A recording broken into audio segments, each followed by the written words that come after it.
Hello and welcome to Dear Diary. This is entry 2 of our program, and I just want to say welcome, friends. Today I want us to focus on how can we move forward, leaving the past and clinging to a better future. Now, just a little bonus here for you. I did a sermon back in January of 2021, and I, of course, will have the link to the video at the end of this one, so you can check it out, or I will also have a link in the description, so you may check it out, but I hope you do.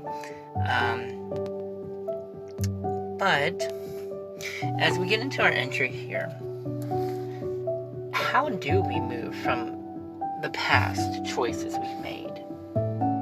I believe it starts with us facing the past head on. If we continue to ignore our past and think it doesn't really matter, it does. Now, I know this is not an easy thing to do by any means, no matter what your past has been, it's not easy to deal with what has happened.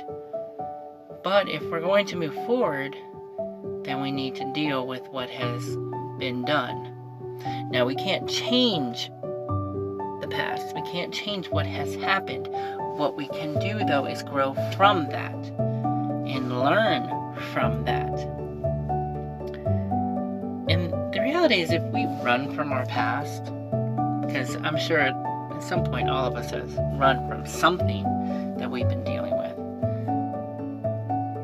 the reality is it's still going to be there. Whatever it is, whatever it was you're dealing with is still going to be there until you deal with it.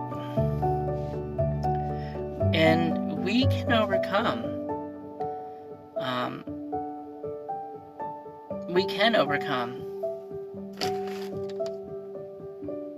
What we deal with.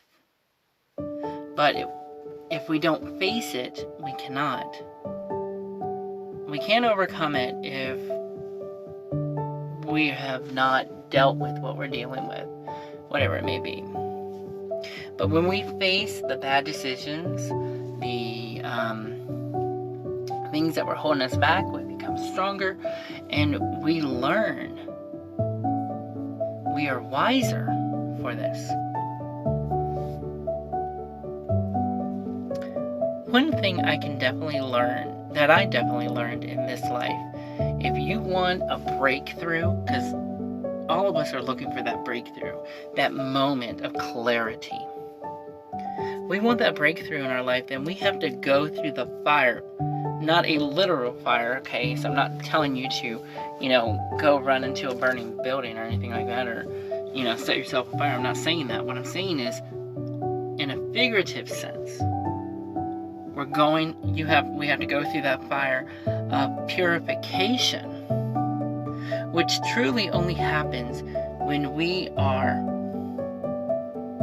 at our breaking point, when we are at that point where I can't do it no more, I can't continue living this life no more, I can't continue making these decisions no more, I can't continue, ruining what God has for us.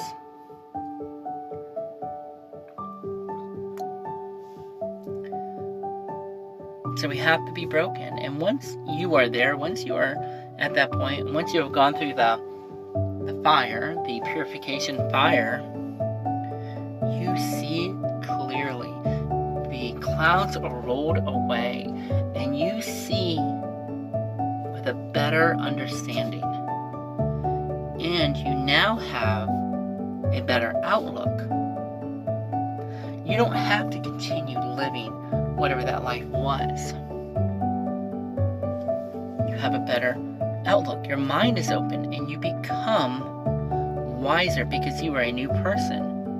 Gone is that old person that you once were, and now you are the new person ready to move forward.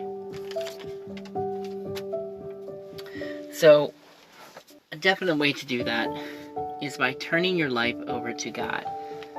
Now, if you are a brand new listener to this, most of my things are Christian based.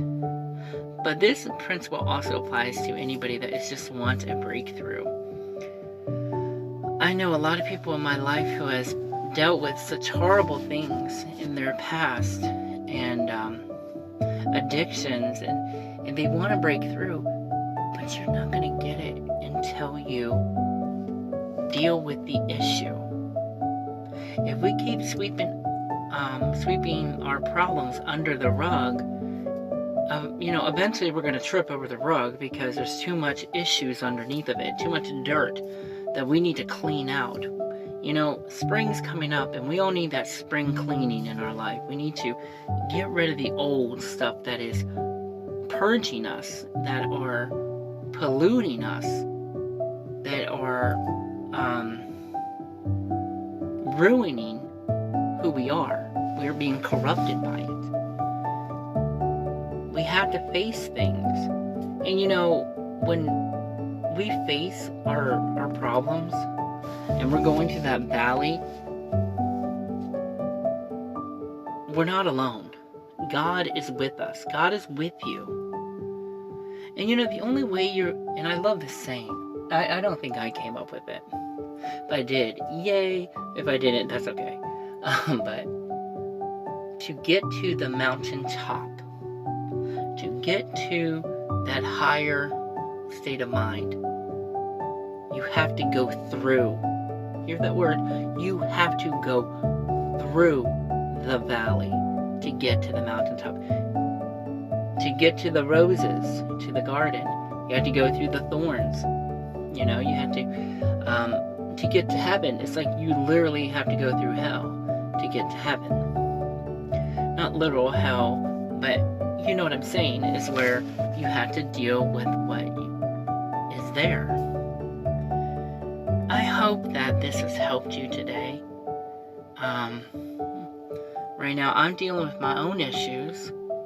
For the past 27 years of my life, I have dealt with addiction to pornography. And it has been a struggle. For any of you out there that have dealt with this addiction, you know this struggle. And it's, it's a day-by-day basis. I mean, you take one day at a time. And, have accountability partners and, have people you trust that they're checking up on you. And that could be for any addiction, to be honest. But, I know that I serve a wonderful Savior. I serve a wonderful God who loves me. He does not love the sin, but He loves me. And that if I continue to follow Him, then I have a place in heaven. You do not have to be stuck in the pit. You can leave your past choices, your past sins, and have a better future. Thank you, everyone, for listening. God bless you, and I'll see you next time here on Dear Diary.